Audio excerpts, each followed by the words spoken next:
Welcome back to SourceFed, I'm William Haynes. And I'm Steve Zaragoza. You know, here in America, we like to complain about our leadership. I hate George Bush, he doesn't care about certain people. I hate Obama, he cares too much about certain people that I don't. Either way, we love to complain. Just be happy that our leader isn't Kim Jong-un. Rules in Korea have always been known to be strict. You might recall hearing that at a time there were only 28 approved haircuts by their government. Whoa, wait a minute, that leaves people with so little options. Well, don't worry because it's different now. Oh, awesome, how? They've reduced it to 2 haircuts.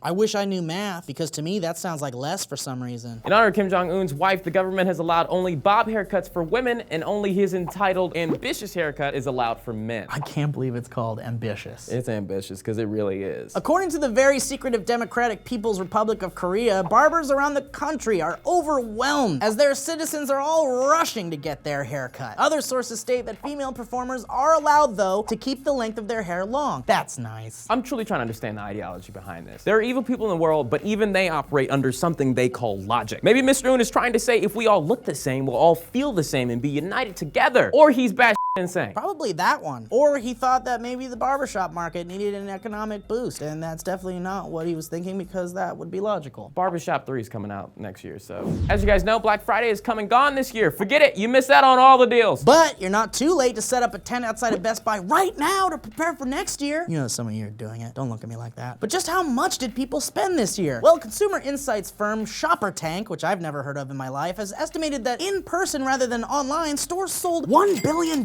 less than last year. Uh-oh. $1 billion is a lot of money. That's like half an Iron Man suit. Now people are buying things a lot more online because that way you don't have to actually talk to people. Unless you include the delivery guy, but he'll go away real fast if you act like you're sick. And as usual, there were winners this year, according to Forbes, including, first off, the little guy. You may have heard of them. Apple. Apple's iPad Air 2 and iPad Mini were some of the highest selling electronics of the weekend. Also this year, Amazon's Fire 7-inch tablet was not only a top seller on Amazon.com, but also at Best Buy. But maybe the biggest winner in terms of hilariousness this year was Cards Against Humanity. Now last year, you may remember when they actually sold people real bullshit, as in real animal feces, for their Black Friday sale, which I bought 2 of. One to stay in the package, and of course, one to play with in the tub. I wish that was a joke. Well, this year they decided to one-up themselves and sell nothing for $5 and pulled in $71,145. People on the internet will buy anything. Go to forhumanpeoples.com. Put a link out and they'll come. What are they gonna sell next year? Ideas? They've compiled a list of exactly how they plan on spending the money, including a YVA vibrating massager in 24 karat gold for $3,210. As well as donating $1,027 to Planned Parenthood. This year's different.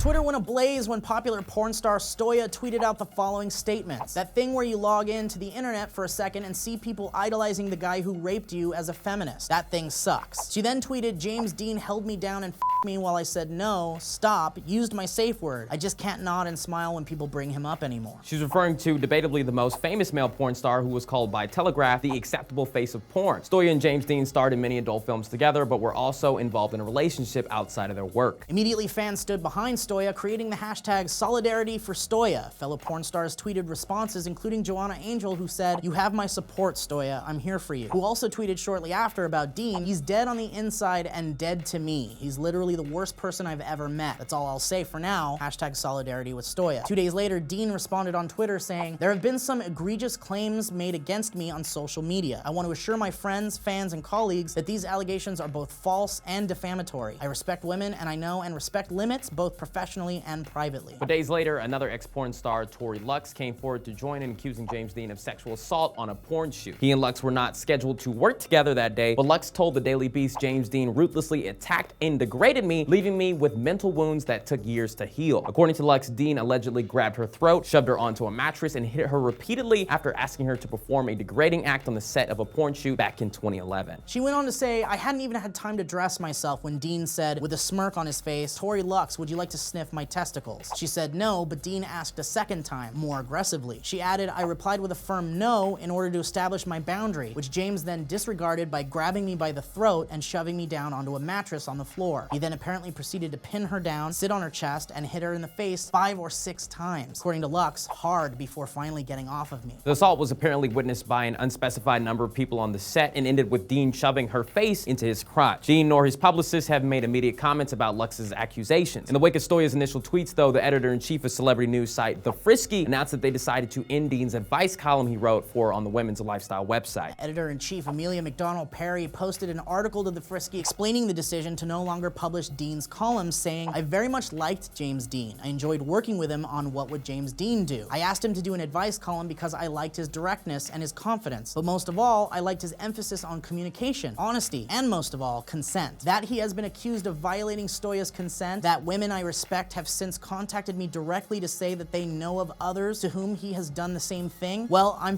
f***ing heartsick over it. This makes it impossible for me to work with him any further, to give him a forum for giving advice that he's accused of not following himself. No amount of good rapport between us or traffic to his columns would ever supersede the fact that I believe women." McDonald also addressed the difficulty survivors of rape face when trying to prove that an assault took place, saying, "As is the case with the vast majority of rape accusations, especially between intimate partners, Stoya's story of being raped by James Deen is very likely the only evidence. The court of public opinion is not a court of law, and I don't need Stoya or any woman to prove that she has been raped for me to believe her. Women who come out as rape victims are far, far, far too often not believed." The bottom line is, these are very serious allegations, and many have been calling for a trial before concluding that Deen could be a rapist. The popular and beloved porn star would absolutely lose his job, all credibility, and if convicted in court as a rapist, absolutely rightfully so. But it shouldn't be forgotten that in the chance that these allegations aren't true, it would be an extreme case of defamation. We can't ignore the innocent until proven guilty in the court of law establishment. But let's be clear, whether or not these assaults did occur, it should be noted that just because you're a sex worker doesn't mean you're asking for unwanted sexual attention. And they should and do have the same rights as anyone. But no matter what happens, our thoughts and hearts go out to Stoya and others who stand behind her, who are obviously in pain and having a difficult time. It took courage to tweet out something like that, and it should not go unnoticed. So what are your guys' thoughts on the news today? Let us know in the comments down below. I'm Steve Zaragoza. I'm Wayne Paynes. I'm building furniture. You gonna put some pants on?